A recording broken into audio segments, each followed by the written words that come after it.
বর্ষ শেষের বঙ্গে ভালো রকম একটা শীতের আমেজ টের পাওয়া যাচ্ছে সকাল থেকেই।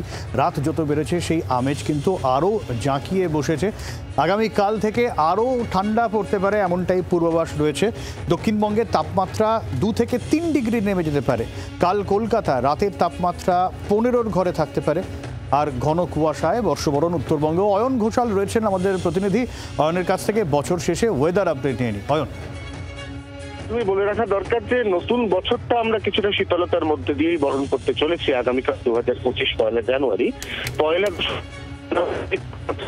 কমবে, তাপমাত্রা নিয়ন্ত্রণের মধ্যে থাকবে। রাতের তাপমাত্রা উল্লেখযোগ্য পরিবর্তন চলছে আগামী 72 ঘন্টায়। কিন্তু তারপর আবার আগামী শনিবার 4 জানুয়ারি এবং রবিবার 5 জানুয়ারি আকাশ মেঘাচ্ছন্ন হবে। দিনের এবং রাতের তাপমাত্রা সামান্য বাড়বে এবং সব থেকে গুরুত্বপূর্ণ, বাতাসে আপেক্ষিক আর্দ্রতা বা জলীয় বাষ্প অনেকটা বেড়ে যাবে। তার কারণ আরো একটি পশ্চিমী ঝঞ্ঝা আবারও শীতের পথে একটি বাধার চাদর তৈরি করতে চলেছে বঙ্গে। তার আগে নতুন বছরের প্রথম 3 দিন শীত এনজয় করার পরে আবারও হয়তো পৌষ সংক্রান্তি অর্থাৎ জানুয়ারি মাসের 14 তারিখের আগে দিন দুয়েকের জন্য শীতের আমেজ থাকবে। তারপর এই মরশুমের মতো পাকাপাকি ভাবে শীত বিদায় নেবে। সব্যসাচী, অনেক ধন্যবাদ অয়ন।